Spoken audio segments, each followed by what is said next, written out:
The transmission came in just after third cycle began, silent, encrypted, and unmistakably old. The kind of encryption the Galactic Council hadn't seen in use for over 1,000 cycles. It bore the signature of the Kavar Elders, a name that hadn't passed through the Council's central comms systems in generations. At first, the junior communications officer thought it was a prank or a glitch in the archive cache, but after running the verification sequence 3 times, she realized what she was holding. She flagged it with level 1 priority and sent it directly to the High Council chamber. By the time the message reached the inner sanctum, 7 counselors were already seated around the polished obsidian table beneath the curved dome of the council hall. Through the translucent ceiling, the system's 3 moons drifted lazily over the skyline. Inside, silence fell like a shroud. These were not officials easily rattled. Each had survived galactic political warfare for cycles, but the Kavar Elders were another matter entirely. High Counselor Kyumi narrowed her eyes, silver scales shimmering under the chamber light. "Display it," she said without emotion. A soft hum pulsed through the chamber as the central holodeble activated. A hologram crackled into view, flickering before stabilizing into the translucent image of a being so ancient it looked like it might fade into dust at any moment. Elder Tahoe of the Kavar. No one spoke. "Respected Council," Elder Tahoe began, his voice thin, raspy, but still steady. His eyes blinked slowly, as if even that simple act required effort. "I speak to you today with grave concern. Our deep space observatories have detected a species emerging along the galactic rim. They call themselves humans." The counselors shifted uncomfortably. Some glanced at each other. Others stared straight ahead. Most had heard of Earth only in passing, some backwater world that hadn't even cracked high-tire warp travel last anyone checked. But Elder Tahoe was not known for wasting word. "These humans," the Elder continued, "possess a combination of traits we have only seen once before in all our recorded history. Their progress is not just rapid, it is violent, chaotic. They adapt faster than predictive models can track. They survive what should kill them. And they innovate not through cooperation, but through pressure." He paused, catching his breath. One of the Kavar's aides stepped briefly into frame, checking his vitals. Tahoe waved him away. "We have watched them rise from chemical propulsion to rudimentary faster-than-light capabilities in less than 200 cycles. Their progress defies every standard metric. They..."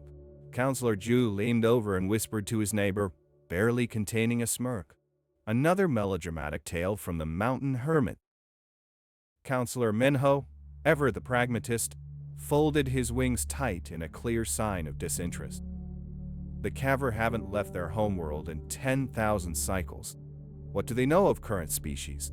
But Elder Tahoe continued, seemingly unaware of the skepticism echoing through the chamber.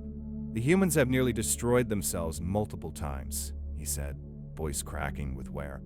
"Yet each disaster made them stronger. They transformed their weapons of extinction into energy sources. They turned global plagues into engines of medical innovation. They rebuilt what was lost, not the same, but better." The hologram flickered, shifting to archival footage. The Kavar had gathered scenes of human war, disease, famine, and collapse, followed by images of rebuilding, of towering cities, of rocket launches, of solar arrays unfurling in orbit, and laughter in the ruins. They are soft-bodied, weak compared to most council species. No natural armor, no claws, no venom. And yet, Tahoe's voice hardened. "They do not stop, they do not surrender, and worst of all, they do not follow rules." High Counselor Kyumi leaned forward, her fingers laced beneath her chin. "What do you recommend, Elder?" Tahoe's reply was immediate, though tinged with caution. "Observation. From a distance. No direct contact. Intervention, especially hostile, will only trigger acceleration. When threatened, humans become unpredictable." Counselor Dio, youngest on the council and often the loudest, barked a laugh. "They look like children. Thin skin, no natural defenses. They're not a threat. They're an evolutionary joke." Tahoe's expression darkened. That kind of thinking is why I'm here. You see what they are on the outside, but not what lies beneath. Their minds are not like yours. They are both communal and competitive. Deeply emotional, yet capable of cold logic. They defy categorization. They break predictive models. That combination is not just rare, it's volatile. The chamber remained still for a long moment. Then, slowly, the image of Elder Tahoe began to break apart, static eating at the edges of his figure. "We will send full behavioral profiles," he said through distortion. "Watch them closely. We have seen this pattern before, and when it reached its peak, it nearly destroyed everything." And then, just before the signal collapsed entirely, the final line came through, garbled but still intelligible enough to freeze the room. "Ignore us at your peril. They are coming, and nothing in this galaxy will stop them." Silence. High Counselor Kyung-mi finally exhaled and stood. "The elders have earned our respect," she said coolly, "if not always our agreement. We will file this message in the archives and assign a low-priority observation probe to monitor Earth's system." Meeting adjourned. Just like that, the warning of a civilization that had watched the rise and fall of empires was shelved. Within minutes, the Council turned its attention to a routine border dispute between the Zent and Jian territories. They didn't notice that the final seconds of the message had been flagged by the system's AI, marked as corrupted, filed under non-actionable advisory records, and forgotten it. It would be 3 cycles before the first human ship entered giant space. By then, Elder Tahoe's warning wouldn't be a warning anymore. It would be prophecy. Despite the gravity of Elder Tahoe's warning, the mood in the council chamber shifted quickly after the hologram faded. No immediate votes, no emergency measures, no sense of urgency. By the time the counselors returned to their private chambers, it was business as usual. In her office, high above the main forum, High Counselor Kyung-mi leaned back in her chair, gazing out at the skyline of the capital world. The soft light of the system's triple moons bathed the city in silvery hues. Her assistant entered silently, placing a data slate on her desk. "Observation protocol for the human system," he said. "As requested, automated probe network, long-range data sweep, passive monitoring only." Kyung-mi glanced at it without touching it. "Level of urgency? Downgraded twice. Currently listed as non-critical. Background curiosity." She gave a tight nod. "That's fine. File it." As the aide exited, Kyung-mi tapped her desk. A small screen rose from the surface, playing a silent loop of the Kavar Elder's final words, glitchy, flickering, half-corrupted. "Ignore us at your peril. They are coming." She watched the ghostly image of Tahoe repeat the phrase, then shut the screen off. Outside her window, orbital freighters drifted between spires of bureaucratic towers. Centuries of routine had made the Council a sluggish beast. Every threat was weighed, debated, analyzed, and often set aside in favor of more pressing matters. A species on the rim that barely cracked FTL? Not exactly top-tier intel. Down below, in the Grand Hall, Councillor Zhu hosted a private gathering of his faction. Wine flowed, wings rustled, tentacles waved. Political jokes buzzed through the air like insects. "I mean, really?" Zhu said, swirling a cup of fermented drill juice. "How many times have the Kavar Elders sent dire warnings that amounted to nothing?" "A dozen at least," another replied. "Every 100 cycles. It's another galactic threat rising in the shadows." "They live in fear of change," Zhu scoffed. "Locked away on that fog-covered rock of theirs, afraid of anything they can't predict. These humans, whoever they are, will fizzle out like the last exceptional species. You'll see." Laughter. The truth was, none of them had really read the full Kavar report. The hologram had been enough to check the acknowledged box. The data packet containing deeper analysis of human culture, military innovation, and rapid psychological adaptability had been tagged as long-form archive, slotted into the 4th tier of non-essential records. It would be months before anyone accessed it again, and not until after the first serious incident. On the rim, A small team of mid-tier analysts, assigned to monitor the Human Observation Project, quickly found themselves reassigned. The project's funding was cut by 30%, then 60%. Eventually, the Council's Oversight Committee folded the program into the broader RIM Species Monitoring Directive and umbrella category that included over 2,000 primitive worlds, most of which barely registered in galactic affairs. The human file sat somewhere between proto-aquatic warmongers of Tressa IV and photosynthetic herders from Valon Drift. No one noticed. No one noticed. No one cared. Not yet.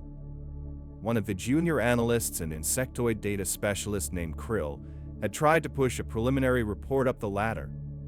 He'd noticed irregularities in human innovation patterns, breakthroughs in cybernetics that didn't align with their previous developmental curve. He'd even highlighted a data leak showing that humans had reverse-engineered a derelict alien probe in record time, but his supervisor dismissed it. "They're catching up." "So what?" she said. "Every few cycles, a species has a growth spurt." "Yes, but not like this," Krill insisted.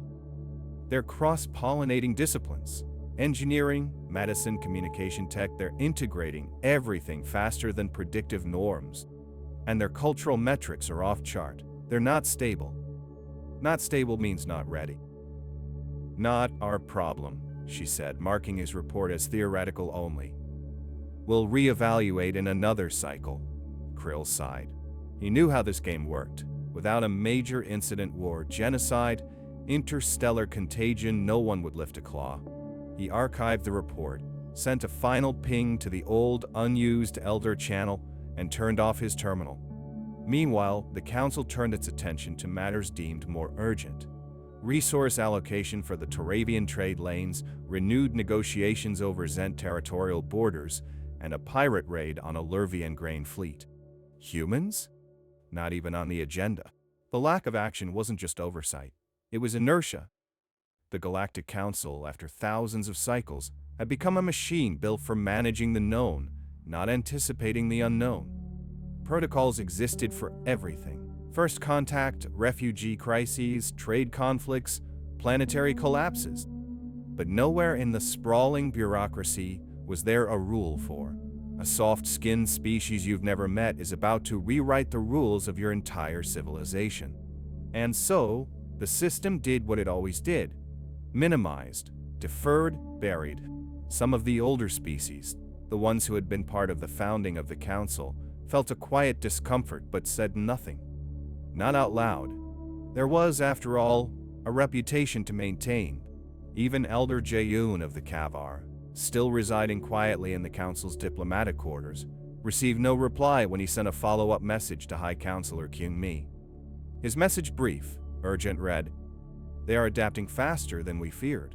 Review your probe data. Engage early. Do not repeat our mistakes." He never heard back.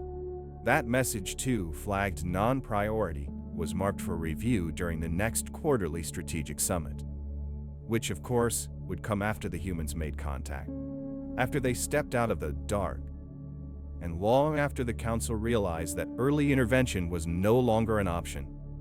By then, it would be response, not prevention, and the galaxy's most powerful institutions would finally understand the truth behind Elder Tahoe's warning. But by then, they would be playing catch-up. Just like everyone else, Captain Duan liked quiet space, not empty quiet. There was a difference. The outer rim routes near the edge of gene trading space were rarely traveled, and that was precisely why he preferred them.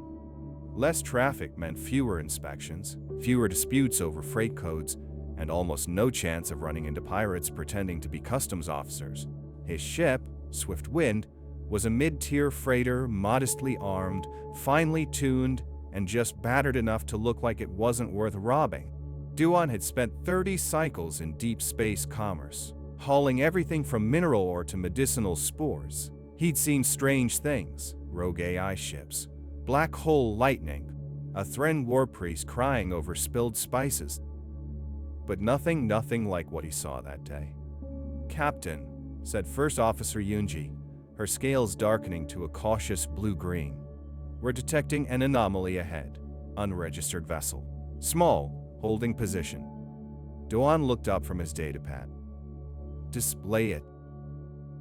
The forward screen lit up, revealing a ship unlike any he'd seen before. It was small, smaller than the Swift Wind by a good third. Smooth hull, rounded structure, rotating segments, and strange dish-like attachments that didn't match any known weapons or cargo standards. Any movement? He asked, his voice calm but sharp. They're just floating, Yunji said, adjusting the scan. Not broadcasting, not approaching.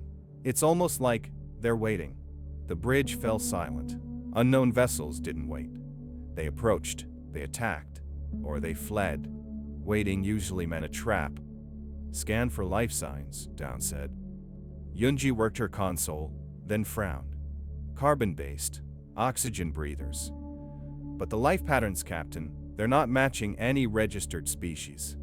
Not even partial matches. Doan rubbed the ridge between his eyes. Regulations were clear. Avoid unregistered contact, report to the nearest outpost, and continue on course. But curiosity had always been his weakness. He stared at the ship. It wasn't threatening. No visible weapons. No aggressive movements. And yet, every nerve in his body was telling him this was important. Establish communication, he said. Captain, regulation. I know the regulations. Do it. A moment passed. Then the screen flickered and the image of a being appeared.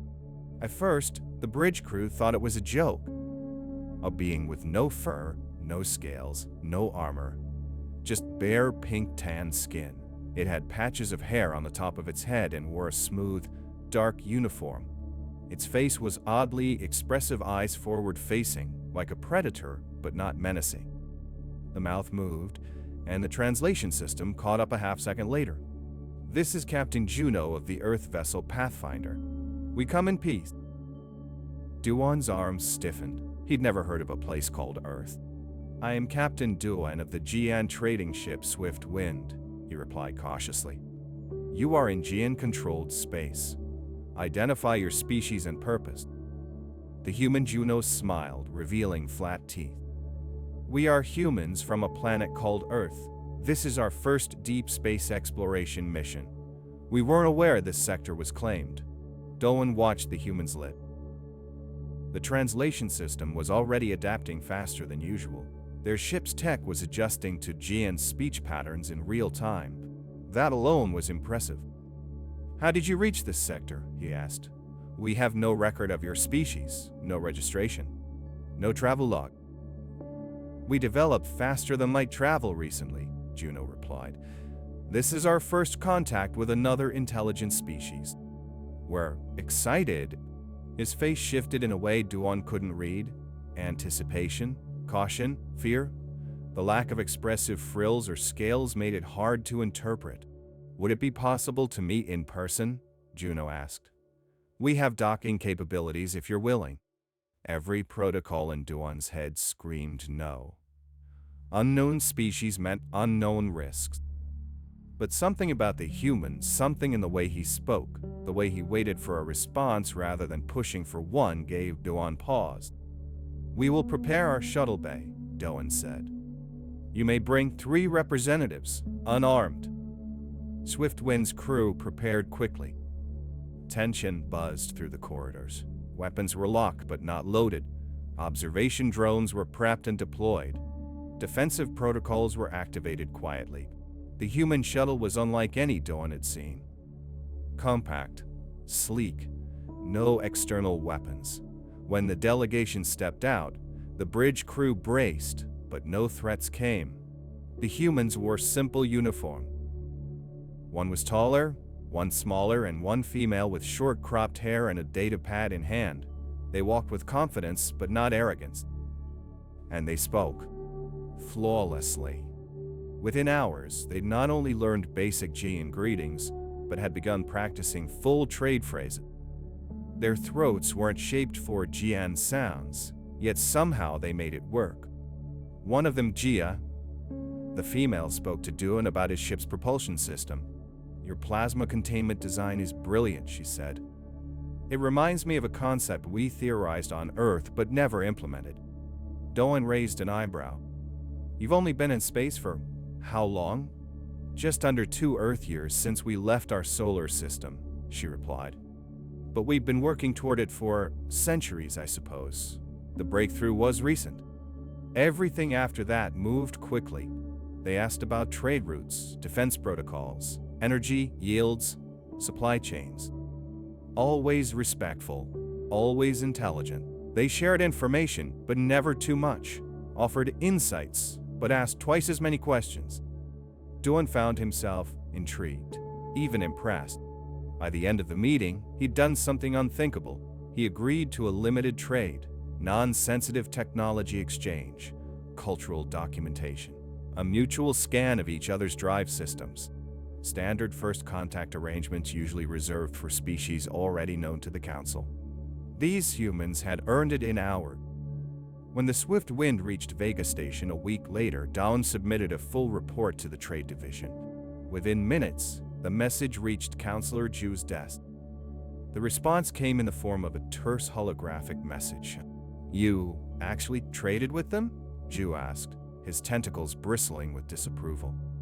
They mastered basic Jian in hours, Doan replied calmly. They adapted to our systems almost instantly. Their technology isn't just functional, it's evolving in real time. I believe they could be valuable partners. They'll use that friendliness to learn everything they can, Ju snapped. Then they'll turn on us. That's how it works. With respect, Counselor, I disagree. Your report is noted, Captain. Return to your route. We will handle this matter. The transmission ended. Dawn stared at the blank screen, uneasy. The humans hadn't threatened anyone. They hadn't shown force. And yet, they had shown something far more unnerving: competence. Unknown to both him and Counselor Zhu, another message sat unread in the Council's system flagged urgent, marked by the Elders, but filtered to a low-priority queue due to a clerical error. It would be days before someone noted. And by then, 17 more human ships would be moving through the outer systems of Jian space. Quietly, calmly, and unstoppable. General Sun Wu's voice echoed off the metallic walls of the Zent Dominion's war room. His words were sharp, final, heavy with the authority of someone who had never known defeat. They've refused our territorial claims, he growled, slamming a clawed fist onto the star map, causing it to flicker. The humans were given a warning. They chose defiance. Around the table, commanders shifted uneasily. The lights overhead cast sharp shadows across their armor-plated skin. The tension in the room wasn't fear, it was anticipation. They'd been waiting for this. Commander Dongyi, Sun Wu's second-in-command, glanced at the map again. It displayed Proxima Station, a modest outpost on a mineral-rich asteroid belt near the fringe of Zen space. To be fair, Dongyi said cautiously, the humans did establish the station before we formalized the sector as ours. It could be a misunderstanding. Sun Wu scoffed. Then we'll educate them, prepare the fleet. We'll send a message no species can ignore. The Zent Dominion had always solved problems with overwhelming force. It was their culture, their identity. Diplomacy was for the weak. Their fleets had shattered rebellions, ended border skirmishes, and brought hundreds of lesser systems under control. Humans were about to learn that firsthand. 3 days later, 5 Zentry warships emerged from hyperspace above Proxima Station. Their formation was precise, intimidating like a fist clenching in slow motion. The outpost below was modest, a central habitat ring, drilling arms reaching into the surrounding rock, and only 2 human defense vessels, both lightly armed. Sun Wu stood tall on the bridge of his flagship, the Obsidian Edge, as the message was transmitted. Humans at Proxima Station. This is General Sun Wu of the Zent Dominion. You are trespassing. Evacuate within 1 standard cycle or face destruction. The reply came minutes later, calm and direct. A human female appeared on screen wearing a simple uniform and no sign of fear. General Sun Wu, she said. This is Director Mai. We've reviewed the maps. Proxima Station lies outside any formally recognized Zen claims. We established it under Council regulation. Sun Wu's jaw clenched. The borders of the Dominion expand when and where we decide, he said coldly. "You're here by our tolerance." Director Mi didn't flinch. "We respectfully decline to evacuate. We request peaceful arbitration." The screen went black. "Target their defenses," Sun Wu barked. "Disable their comms, then level the station." The attack began with clinical precision. The first volley destroyed one of the human defense ships outright. The second was crippled and left drifting. The Zent then turned their weapons toward the station's communication arrays, expecting surrender in minutes. Instead, something unexpected happened. Mining drones launched from the station, hundreds of them. Not military craft, just simple, slow-moving repair and excavation units. But they didn't scatter. They charged. "Destroy those things," Sun Wu ordered, irritated more than alarmed. But they didn't die easily. The drones zigzagged unpredictably, their behavior more like a swarm than machinery. Some exploded on contact. Others latched onto the Zent ships using low-powered mining lasers to carve into hull plates. "This is a waste of time," Sun Wu snapped. "Clear the debris." Wider energy dispersals wiped out many drones, but by the time the Zent breached the outer defenses, they found the interior rigged with traps. Blast doors had been welded into choke points. Mining explosives were reconfigured as proximity charges. Worse still, the humans didn't hold static positions. They used maintenance shafts, service corridors, and air ducts to launch hit-and-run ambushes. The Zent had expected a 2-hour operation. It stretched into 3 days. "How are they still resisting?" Sun Wu growled during a strategy update. Commander Dongyi studied the data. "We've confirmed several were former military before becoming miners. But beyond that, they're adapting, faster than we expected." Sun Wu spat. "They're untrained, they're outgunned, they should be dead." And then, on the 10th day, sensors lit up with new signatures. "Multiple jump points opening," reported the tactical officer. "Human ships, military class 7 in total." Sun Wu leaned forward. "Finally, we'll crush them properly." But the human ships didn't form a line. They didn't follow any predictable pattern. They split into flanking positions, attacking from unexpected angles. 3 smaller ships focused fire on one Zent cruiser's weak point, overwhelming its shields in a coordinated strike that shouldn't have been possible without years of training. Another human ship launched what appeared to be cargo pods, but they weren't.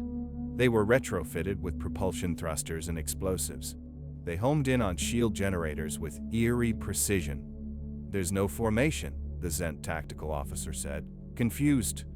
No doctrine, no logic. They're improvising, and winning."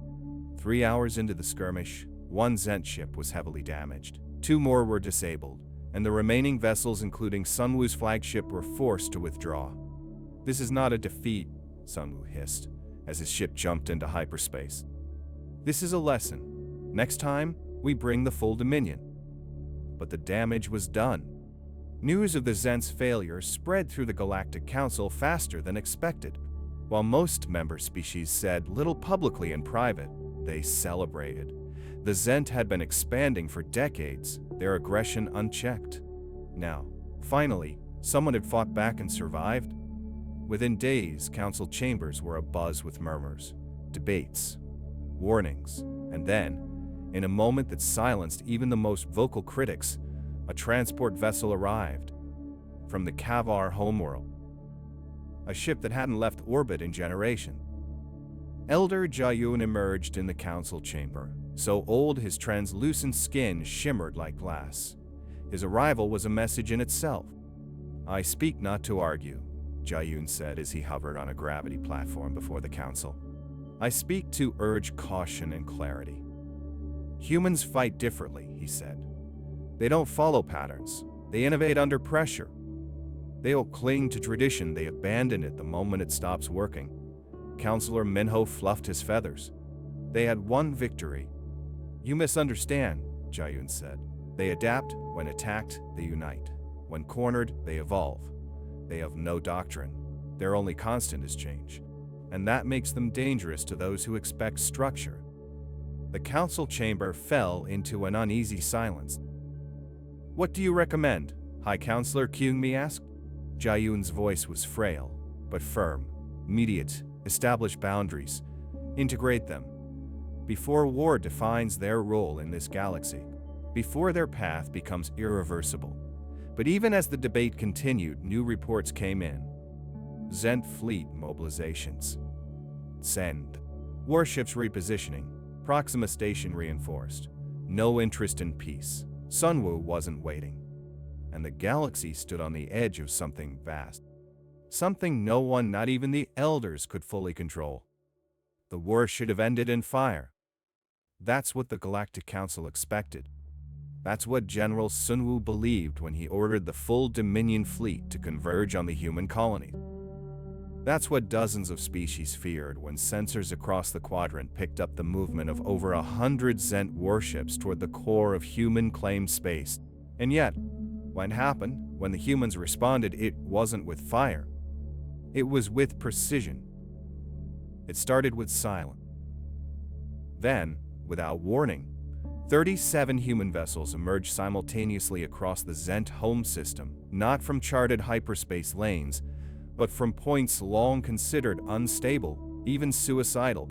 Astrophysicists would later confirm those jump points were mathematically impossible to use without catastrophic failure. And yet, there they were. Director Yuna of Galactic Intelligence stood in front of the council chamber, her tone calm but deliberate. "They didn't break the laws of physics," she explained, motioning to the holomap of Zent space. "They redefined them. They stabilized micro-jump fractures using adaptive AI and quantum foam suppression technology we didn't even know they were researching." Counselor Zhu's tentacles twitched in disbelief. But how? Their tech was basic just a cycle ago. How did they advance so fast? "That's the second concern," Yuna said, flipping the display. "The human vessels are using modified Zent shield technology, stolen, yes, but vastly improved. They're absorbing energy from Zent weapons and feeding it back into their propulsion and targeting systems." The chamber fell into stunned silence. Counselor Minho finally spoke, his voice low. "They're not just learning, they're evolving." But the biggest shock came when the council reviewed the actual engagement footage. The Zet defense grid, planetary shields, orbital platforms, weaponized satellites wasn't destroyed. It was disabled, surgically, system by system, as if the humans had mapped it all out before they ever arrived. Then came the transmission. A human woman appeared on every frequency, every council relay, every Zent emergency channel. Her uniform was simple, dark, her hair pulled back. She stood without theatrics, just calm, grounded authority. "This is Admiral Yunha of the United Earth Defense Force.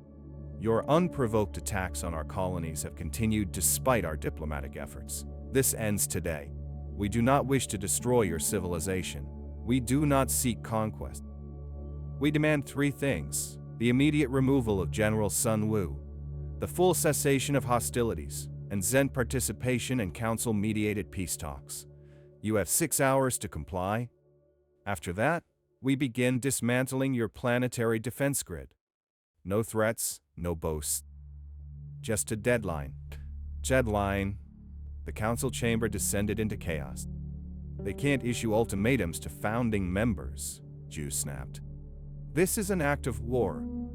They've already disabled half the Zent military infrastructure without firing a single missile," another delegate muttered. "That's not war, that's restraint." Even Elder Jayun, who had remained in the council building since his historic arrival, floated forward once more. His presence alone quieted the room. "You still don't understand," he said. "This is not aggression. This is adaptation. This is a species that doesn't respond with escalation. It responds with transformation." "By attacking a homeworld?" Zhu challenged. Jayun gestured softly, and his assistant stepped forward with a glowing data crystal. With permission, he said, "I'd like to share the Caver archive." The chamber nodded. Ancient footage played grainy but clear. The rise of humanity shone through a new lens. Every major advancement sparked not by peace, but by pressure. Each leap in medicine, energy, diplomacy, even art born out of existential threat. When they are tested, Jayun said, they rise. Not always cleanly, not always peacefully, but always forward. The images shifted, showing other species long forgotten by galactic memory. The Vidians, the Prodoc, the Telosians, all had shown similar patterns: rapid growth, innovation under stress, and in every case, total collapse or transcendence. 5 species like this have existed, Jayun said. Only one US survived by abandoning competition. We evolved slowly. Carefully, we paid the price in time. Counselor Minho asked the question before anyone else could. What path will the humans choose? Jayun didn't answer directly. Instead, he turned to Director Yuna. The Zent have responded, she said. They've agreed to all terms. General Sunwoo has been removed. Hostilities are suspended. Talks will begin within the cycle. Shock rippled through the chamber. The Zent, who had never surrendered in over 1,000 cycles, yielded without a final strike. Without resistance, because they knew. They'd seen it firsthand. The humans didn't just win battles. They won control, not through force, but through mastery. They didn't just defeat a stronger enemy, Jayun said quietly. They changed the rules of engagement. Now we must decide, do we keep trying to contain them, or do we learn from them? That question hung in the air like a storm cloud, because the truth was clear now. Every ship that appeared from a mathematically impossible jump point, every defense grid disabled without collateral damage, every piece of captured tech improved and turned back. It wasn't coincidence. It was humanity at war with limits and winning. Later that week, surveillance footage showed a fleet of human ships leaving blockade formation over Zent's capital world. They didn't occupy. They didn't demand tribute. They simply opened a corridor, allowing civilian traffic to resume. They're showing restraint, Minho said. For now, Jayun replied. Back on Earth, the headlines screamed victory. But among the commanders, especially Admiral Yuna, there was no celebration, only planning. Humanity had crossed a line and there was no going back. They had revealed what they could do. Now the galaxy would decide what to do with them. But the real shift had already occurred. In back channels and whispered meetings, smaller species reached out to Earth. Technologists, technolats, warriors. Not to beg for protection, but to offer alliance, to learn, to collaborate. And the Council? They watched, uncertain, as the structure they had ruled for millennia began to fracture and reform around a center they hadn't chosen. Not out of fear, but because, for the first time in living memory, a new kind of leadership had emerged. One that didn't demand power. It simply made power irrelevant. The chamber had never been this full. Every tiered seat in the Grand Council Hall was occupied by ambassadors, envoys, strategists, and elders from every corner of the galaxy. Hundreds more species tuned in via secure holographic links, their images projected like ghostly watchers across the upper balconies. The atmosphere was electric, not just tense, not just historic, transformational. For the first time in over 1,000 cycles, the Zent Dominion, the most feared military force in the known galaxy, had been defeated. But not by attrition, not by overwhelming numbers, by restraint. And now, Earth, the upstart world from the galactic rim, was here not to boast, not to conquer, but to speak. General Hammond of the Zent stepped forward first. His scales were dull green-gray, the color of humility in Zent culture. He moved without his usual air of dominance. This was not a warrior's entrance. It was a reckoning. The Zent Dominion, he said, his voice clipped, formal, acknowledges its defeat. We have signed the peace accords presented by the human-led coalition. We accept their terms. A ripple passed through the crowd. Quiet astonishment. The Zent had never surrendered in recorded history. Some delegates sat straighter. Others leaned forward. Whispers passed like wind. Then Admiral Yuna of Earth stepped into the center of the chamber. She was small, physically unimposing compared to the towering insectoids, scaled warriors, and feathered diplomats surrounding her. No ornamental robes, no armor, just the same dark uniform she wore during the final broadcast to Zent High Command. But her presence filled the space like gravity. "Representatives of the Galactic Council," she began, her voice even clear. "I stand before you not as a victor, not as a conqueror, but as a neighbor." She paused, scanning the room, not challenging, not pleading, just present. Earth did not seek this war. We did not initiate conflict. We responded just as any species would when attacked. Her words were measured but not robotic. There was emotion behind them, not anger, not arrogance, conviction.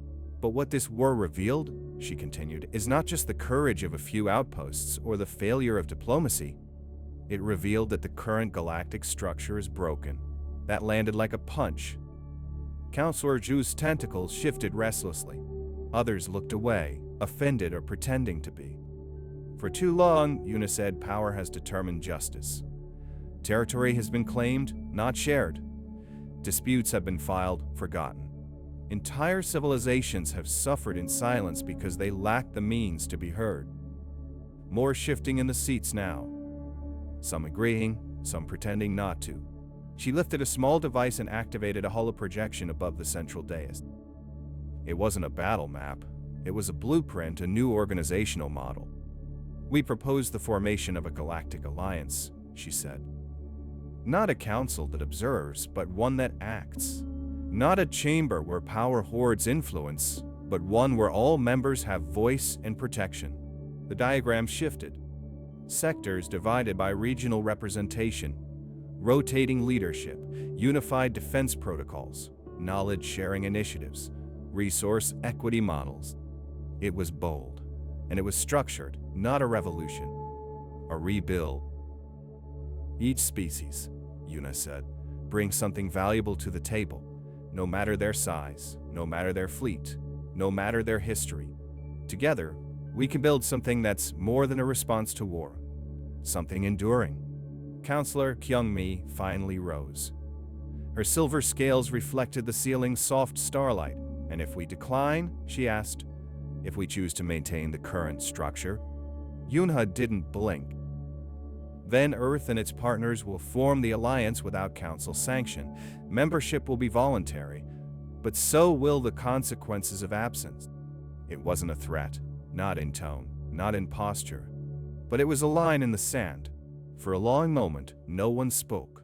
The air in the chamber felt thinner somehow, weighted. And then, unexpectedly, Elder Tahoe entered. He hadn't left the Kavar homeworld in over 50,000 cycles. His body moved slowly, barely more than a whisper of motion as he glided in on a gravity sled. His arrival had not been announced. But the moment he appeared, the room fell into reverent silence. Elder Jayun, already seated nearby, dipped his head. The ancient Kavar elder stopped beside Yuna and turned to face the council. "The Kavar support this proposal," he said simply. His voice was thin but absolute. "We will not only observe, we will participate." That statement carried more weight than any declaration of war. The Kavar guardians of ancient knowledge, watchers of galactic history, once neutral to a fault, were choosing sides. That was all it took. The votes didn't happen immediately. Debate followed. Days of it. Arguments flared and cooled. The Zent representatives tried to argue for reform without dissolution. Mid-tier powers hesitated, calculating what they might gain or lose. Smaller species whispered in backrooms and side corridors, discussing what security meant in a galaxy that had ignored them for centuries.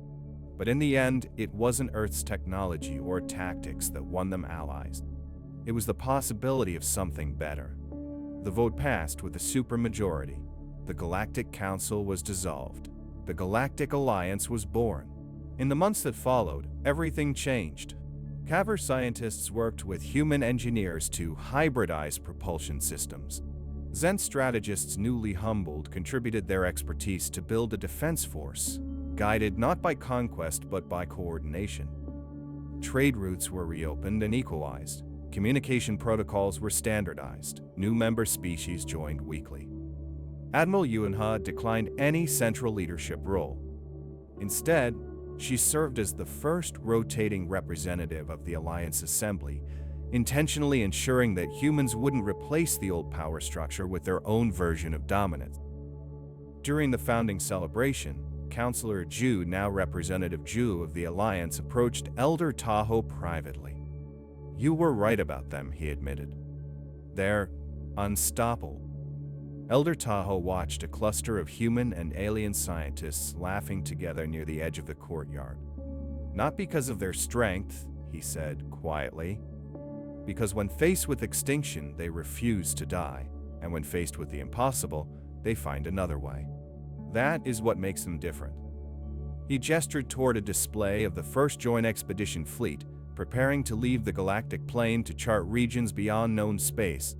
"We feared they would follow the path of self-destruction," Tahoe continued. "But they chose something else. They learned faster than we ever did that true advancement comes through cooperation, not conquest." Above them, the 3 moons of the new Alliance capital rose in quiet harmony. A symbol, a beginning, not of dominance but of possibility. 1 year after the formation of the Galactic Alliance, the stars looked different. Not because they had changed, but because the galaxy finally had. Where once there had been borders and suspicion, now there were trade routes lit with cooperative beacons. Where warships used to cast shadows over colonies, now joint patrol vessels flew side by side, bearing the insignias of species that, just a cycle earlier, would have considered one another enemies. At the heart of it all was Earth, not ruling, not commanding, but facilitating. Building something no empire had ever managed: trust. In the new Alliance capital, a sprawling, multi-tiered city that grew faster than any engineer had predicted, a celebration was underway. Species from across the quadrant filled the plaza. Bright silks fluttered beside iridescent scales. Feathers and metal limbs moved through the crowd. Songs drifted in a dozen languages. Holograms lit the skies with images of exploration, collaboration, and shared purpose. On a raised platform overlooking the central square, Admiral Yunha stood quietly. She wasn't one for grand speeches or ceremonial flair. Her uniform was the same as always: simple, dark, clean. But today, even she couldn't help the small smile tugging at the corner of her mouth. "Hard to believe, isn't it?" a voice said beside her. It was Representative Ju, formerly a critic, now one of the most active members of the Assembly. His tentacles moved in relaxed arcs, a rare sign of contentment from someone who had once argued that humans were dangerous idealists. "I didn't think I'd live to see this," he admitted. "Or feel glad that I did," Yuna chuckled softly. "Neither did I." He gestured to the crowd. "You know what I've realized, Admiral? You didn't win the war with tactics or technology. You won it with gravity." "Gravity?" she asked, raising an eyebrow. "You pulled everything toward you," he said. "Not by force, by momentum. The harder we pushed away, the more the galaxy wanted to fall into orbit around the idea you planted." She didn't respond right away. Instead, she looked up at the sky, at the long arc of light stretching over the Alliance capital. It wasn't a natural phenomenon. It was a formation of ships preparing for launch. The first joint exploration fleet. A mix of vessels: human, Kavar, Zent, Veari, Dreas, and 9 others, each representing a species that had committed not just to peace, but to shared discovery. For the first time in galactic history, an expedition beyond the known regions would be conducted together. No hierarchy. No hierarchy. No conquest, only curiosity. Elder Tahoe arrived quietly. As always, his presence seemed to hush the atmosphere around him. The crowd didn't cheer. They just grew still, reverent, as the oldest living being in the galaxy made his way toward the platform. His gravity sled came to rest beside Admiral Yunha. He looked out over the city, his eyes reflecting the moons hanging low in the sky. "When we first warned the Council about humanity," he said, his voice still thin but steady, "we feared you would burn too hot, like the Vidians, like the Tan, like the Ren." Yunha nodded slowly. "We almost did." "But you didn't," he said. "You pulled back from the edge. And instead of domination, you chose invitation. That wasn't easy, she admitted. There were people on Earth who wanted to retaliate, to punish, to make example. And yet here you stand, Tahoe said, surrounded by those who once doubted you, feared you, even tried to destroy you. Yuna smiled faintly. We didn't get here alone. No species ever does, Tahoe replied, but few ever admit it. Below them, a group of young human and alien scientists gathered around a shared console. They were laughing while arguing over propulsion theory in 3 languages at once. One of them, a Vayari with crystalline limbs, adjusted a display that showed a proposed route out of the galactic plane. Yuna watched them, her voice quiet. They're going farther than any of us imagined, Tahoe nodded, and taking all of us with them. That was the shift, that was the difference. Not that humans had won battles or negotiated treaties, not that they had proposed a new order, but that, somehow, they had refused to carry the past forward, refused to repeat the same mistakes of dominance, suspicion, and division. They weren't trying to become the next superpower. They were trying to make sure there never was one again. Later that evening, as the fleet prepared to launch, every representative of the Alliance gathered beneath the central dome. Lights dimmed, the chamber glowed with soft gold and silver hues. The stars above were simulated, but they felt real enough. Everyone held their breath as the first ships ignited their drives. One by one, the vessels lifted, then curved into formation, a spiral, not a wedge. No central flagship, just movement, shared direction, a symbol, a promise. Back on the observation platform, Representative Jude turned to Tahoe. So, are they unstoppable? Tahoe didn't answer right away. Then, finally, they're not unstoppable because they can't be beaten, he said. They're unstoppable because they don't stop. Not when they fail, not when they're wounded, not even when they win. They keep going, they grow, they adapt. And now? Ju asked. Now Tahoe said they've given the rest of us permission to grow too. As the last ship vanished into faster-than-light, cheers erupted across the plaza. Fireworks, both chemical and holographic, lit the sky. Music, ancient and new, wove through the celebration. Admiral Yunhe stood silently amid it all, not as a commander, not as a symbol, but as a participant, because that was the point of everything they'd built. No one leads forever, but everyone leads together. And somewhere far beyond map space, the fleet pressed on, carrying not flags, but hopes, not dominance, but diversity, not warnings, but welcome.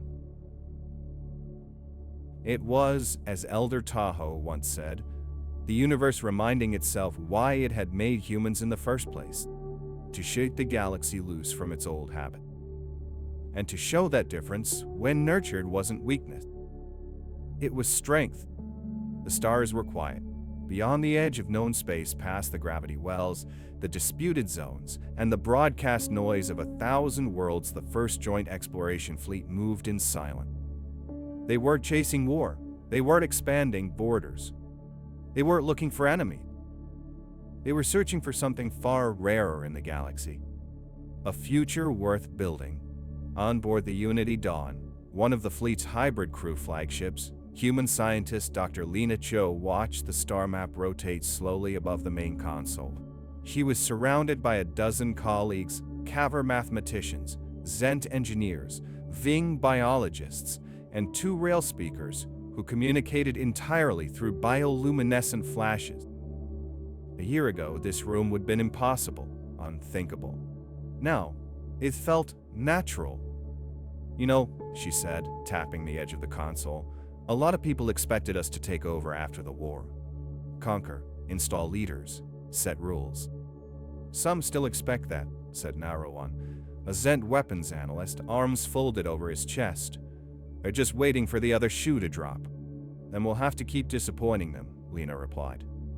And she meant it, because what made humanity terrifying during the war wasn't their weapons or ships, or even their tactics. It was their refusal to stay in any one form for long.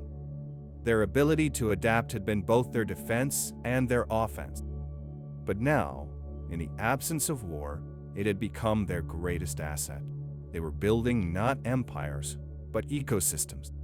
Back on the Alliance capital world, the effects were already rippling across every institution. Education programs shared not just technology, but culture. Races once at odds now collaborated on sustainable terraforming models. Military personnel were being retrained as peacekeepers, crisis response teams, or long-range rescue squads. Even the Kavar, who had once retreated from the galaxy for 50,000 cycles, had opened their archives to the Alliance's youth. And most telling of all, no human-led planet had requested additional territory since the war ended. Not one.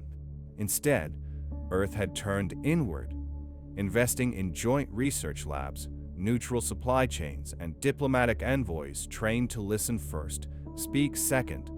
It wasn't about being the strongest anymore. It was about being the catalyst. Elder Tahoe sat in a garden overlooking the central riverwalk of the Alliance capital. The air was warm, mixed with unfamiliar but pleasant smells, flowers from dozens of worlds now growing side by side. Representative Ju sat beside him, unusually quiet. "You remember what you told me?" Ju said finally. "Back when this all started?" Tahoe gave a slow nod. "I told you we feared they would destroy themselves." "Yeah," Ju said, "but they didn't, so why not? What changed?" Tahoe watched a group of children, human, Dreer, and Mirren, chasing one another across a multicolored bridge. One of them tripped, the others helped them up. "We expected them to choose conquest," Tahoe said, "because that's what every rising species before them chose when they reached the tipping point. And this time, they chose creation." There was a long pause between them. "Do you think that's permanent?" Ju asked. "Or just a phase?" Tahoe didn't answer directly. Instead, he looked toward the sky, where the faint trail of the exploration fleet still shimmered in the upper atmosphere. "Species are like stars," he said softly. "They can collapse under their own weight, or they can burn brighter by sharing energy with others. I think the humans finally understand that." Admiral Yuna sat alone in her quarters that evening, writing not a report, not an order, but a letter. A personal one. It wasn't addressed to anyone in particular, just something she did now and then. A way to think without giving a speech. She wrote slowly, the old way, with a stylus and tactile paper. "There was a time when I thought winning meant controlling everything. But we didn't win by taking control. We won by letting go of it. By building something that didn't need us to hold it up forever. We set something in motion that will outlast us, if we're lucky. And if we're wise, we won't try to shape it too tightly. Let the future surprise us. That's how we survive. That's how we grow." She paused, then added a final line. "And maybe that's the real victory. The war ended and we never became what we were afraid of." In orbit above the gas giant Tres-7, one of the Alliance's newest colonies sent a transmission. It wasn't a distress call. It wasn't a resource request. It was a poem written by a young Viari who had studied both human romantic literature and Kavar symmetry coding. It had no function, no directive. It simply existed, and that in itself was the point. On a former Zet military outpost, a new education hub opened. The first class included orphans from both sides of the war. Their uniforms bore no flags, only a single symbol, a spiral of intersecting stars representing no homeworld in particular. Just movement, connection, change. And on Earth, in a quiet forest outside what was once a hardened command center, a monument had been built. Not a statue of soldiers, not a tower of metal, just a ring of names: scientists, diplomats, translators, maintenance workers, teachers, those who held the line not with weapons, but with patience. People who believed that every end could be a beginning. Decades later, Elder Tahoe would sit with a new generation of Kavar scholars and show them footage from the beginning of it all: the first message, the Council's dismissals, the invasion of Proxima, the formation of the Alliance. "Many species rise," he would say, "but few rise differently. He would show the scene of the joint fleet launching together into the unknown. And then he would say, "We feared the humans would become what we had seen before. But they became what we had never seen, a species that, when handed the tools of domination, built bridges instead of thrones. A species that could have burned the galaxy to the ground, and chose instead to light a path forward." And somewhere, in the distance, a new signal would come through. A planet untouched, a life form unrecorded, a mystery unsolved. The future, still arriving, and still shaped quietly, steadily, not by conquerors, but by creators.